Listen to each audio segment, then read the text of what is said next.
भूत जिसने प्यार किया। कोलकाता उच्च न्यायालय के गलियारों से पायल की झनकार, एक छायादार आकृति उसकी ओर सरकती हुई। देश के सबसे पुराने उच्च न्यायालय में एक बिना सिर वाली महिला को न्याय नहीं मिलने की भयावह कहानी। कोलकाता उच्च न्यायालय के अंधेरे सुनसान गलियारे से कोई उसकी ओर बढ़ रहा था। किसी ने पायल पहन रखी है, वह उसके कदमों की झनकार सुन सकता था। निश्चित रूप से यह एक महिला ही होगी, लेकिन वह कौन थी? वह उस समय क्या कर रही थी? फिर उसने उसे देखा, एक छायादार आकृति अंधेरे की एक रहस्यमय वेश्या की तरह उसकी ओर सरक रही थी। वह अब उसके पैरों को देख सकता था, उसके लंबे पतले पैर, पायल की आवाज पर थिरकती उसकी कमर का घुमाव। फिर वह ठिठक गया। उसकी गर्दन के ऊपर कुछ भी नजर नहीं आ रहा था। मनमोहन घोषाल ने कुछ कहना चाहा, लेकिन शब्द नहीं निकले। बिना सिर वाली महिला भी रुक गई थी, मानो किसी अज्ञात उपस्थिति से चौंक गई हो और गायब हो गई। जमीन पर गिरने से पहले मनमोहन को जो आखिरी बात याद आई, वह थी उस स्थान के चारों ओर अंधेरा घूमना जहां महिला खड़ी थी। यह असंबद्ध उपस्थिति के बारे में कई कहानियों में से एक है, जिसके बारे में कहा जाता है कि यह देश के सबसे पुराने कोलकाता उच्च न्यायालय के गपशप समृद्ध कोनों के आसपास छिपी हुई है। जिन लोगों ने ये कहानियां सुनी, उनमें से अधिकांश पुराने समय के कर्मचारी हैं। कहते हैं कि प्रत्येक पुनर्कथन के साथ कहानियां सघन और अधिक जीवंत हो गई हैं। प्यासी आत्मा की कहानी ऐसी सबसे पुरानी कहानियों में से एक 19वीं सदी के कवि तापिस के बारे में है, जिनकी एक कैदी के रूप में मृत्यु हो गई थी। कवि, जिनके बारे में शायद ही कुछ भी प्रलेखित है, ने ब्रिटिश ईस्ट इंडिया कंपनी द्वारा किए गए अत्याचार के खिलाफ विरोध किया था, जिसने उन्हें अदालत में खींच लिया। वह 1862 के कुछ समय बाद की बात है, जब अदालत की स्थापना हुई थी। तापिस पर मुकदमा चलाया गया और बाद में उसे फांसी दे दी गई। जेल में रहते हुए उन्हें भोजन और पानी से वंचित कर दिया गया और जब उन्हें फांसी पर चढ़ाया गया, तब तक तापिस लगभग पूरी तरह से निर्जलित हो चुके थे। उनकी मृत्यु के बाद ऐसी कहानियां फैली कि उनका भूत पानी की तलाश में उच्च न्यायालय परिसर में घूमता रहता है। यह स्पष्ट नहीं है कि प्यासी आत्मा की यह कहानी उच्च न्यायालय से क्यों जुड़ी है, क्योंकि यातना जेल में हुई थी। एक संभावित स्पष्टीकरण कथित तौर पर न्याय से इनकार करने पर बेचैनी की भावना और अंधविश्वासियों के बीच यह विश्वास हो सकता है कि अन्यायग्रस्त व्यक्ति की आत्मा मृत्यु के बाद उस चीज की तलाश में लौट आई है जिसे जीवन में अस्वीकार कर दिया गया था। यह वही विषय है, न्याय से इनकार, जो बिना सिर वाली प्रेत की कहानी के माध्यम से चलता है। पायल की छन छन, एक बिना सिर वाली औरत। कहानी के अनुसार मनमोहन और एक साथी अदालत कर्मचारी वजाहरी पैतांडी सर्दियों की शाम को देर तक काम कर रहे थे, जब उनके अधिकांश सहकर्मी घर चले गए थे।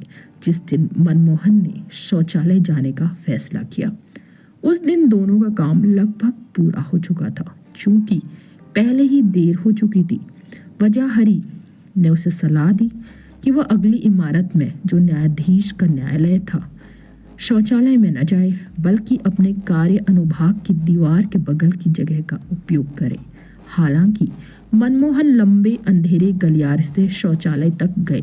जैसे ही वह गलियारे से नीचे चला गया, उसके कदमों की आवाज अंधेरे में गूंज उठी। शायद उसने सोचा वजाहरी की सलाह को नजरअंदाज करना इतना अच्छा विचार नहीं था, लेकिन वह पीछे मुड़ना नहीं चाहता था।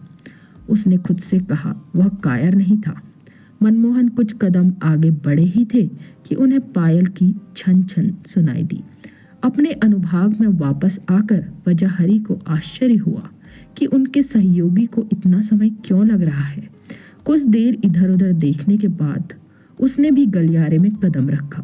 कुछ देर बाद उसने उसे फर्श पर पड़ा हुआ देखा, लेकिन मनमोहन के पास बैठी एक महिला उनके चेहरे पर पानी छिड़क रही थी और उन्हें जगाने की कोशिश कर रही थी। वजाहरी करीब आए, फिर उसने देखा और उसकी रीढ़ में सिहरन दौड़ गई।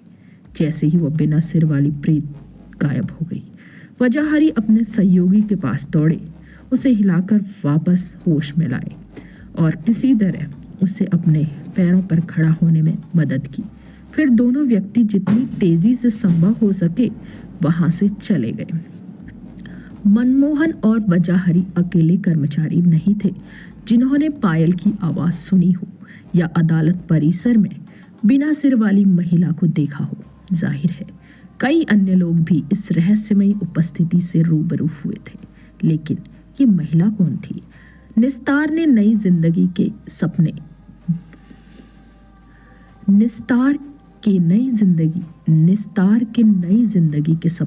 टूट गए।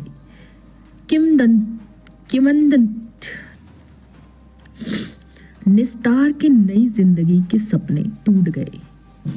कुछ कहानियों के अनुसार 19वीं शताब्दी के अंत में उच्च न्यायालय के एक न्यायाधीश को एक असामान्य आवेदन पत्र प्राप्त हुआ। यह निस्तार राउत नामक एक यौन कर्मिका था जो चाहती थी कि उनका नाम वेश्याओं के रजिस्टर से हटा दिया जाए। निस्तार, जो बेहद सुंदर थी, को शालिक राम नाम के एक व्यापारी से प्यार हो गया था और उसने अदालत से अपील की थी कि वह उसे अपने पेशे के दाग से मुक्त होकर एक नया जीवन शुरू करने में मदद करें। यदि उसका नाम अभी भी रजिस्टर में होता तो यह संभव नहीं होता। पुरुष प्रधान समाज से यह मांगना बहुत ज्यादा था। इतनी सुंदर वस्तु तक एक व्यक्ति की एकमात्र पहुंच का विचार अन्य पुरुषों के लिए अस्वीकार्य था। उन्होंने पहले तो निस्तार को क्लीन ब्रेक लेने की उसकी योजना पर आगे बढ़ने से रोकने की कोशिश की और जब वह काम नहीं आया तो उन्होंने शालिक राम पर दबाव डालना शुरू कर दिया। जब वह भी विफल हो गया तो उन्होंने निस्तार के एक प्रभावशाली ग्राहक को प्रेमी जोड़े को डकैती के मामले में फंसाने के लिए बुलाया। शालिक राम को गिरफ्तार कर लिया गया और निस्तार के नए जीवन के सपने उसके चारों ओर टह गए। उसके सिर विहीन शरीर पर पायल के अलावा कुछ भी नहीं था। बाकी कहानी आज भी रहस्य है। कुछ दिनों के बाद पुलिस को निस्तार का शव मिला जो सड़ने लगा था। उसका सिर धड़ से अलग कर दिया गया था। उस पर पायल के अलावा कुछ भी नहीं था जो वो पहनती थी। तब से कहानी यह कहती है कि निस्तार की निराश आत्मा उच्च न्यायालय परिसर में घूम रही है, जबकि कुछ लोग दावा करते हैं कि उन्होंने उसकी पायल की छन छन सुनी है। दूसरों का कहना है कि उन्होंने उसके बिना सिर वाले शरीर को कहीं से प्रकट होते देखा है और फिर एक क्षण भंगुर असहज अनुस्मारक की तरह अचानक गायब हो जाता है। यह इस बात की याद दिलाता है कि कैसे समाज ने अपनी सामूहिक शक्ति में एक युवा महिला को अपना जीवन जीने का मौका देने से इनकार कर दिया। पुराने समय के लोग कहते हैं अतीत के उस दोष को कोई भी दूर नहीं कर सकता, यहाँ तक कि उस इमारत में भी नहीं जिसमें उसकी इच्छा पूरी करने का अधिकार था। और इसलिए वह इसके गलियारों में घूमती है। न्याय का एक भूत ठुकराया हुआ उसकी पायल की छन छन अतीत की एक चेतावनी है। रिक सुंदर बैनर्जी ने साहित्य में भूत परंपरा विकास विषय से पीएचडी की है। वह the book of the Indian ghost के लेखक हैं जिन्होंने ये लिखा हुआ है।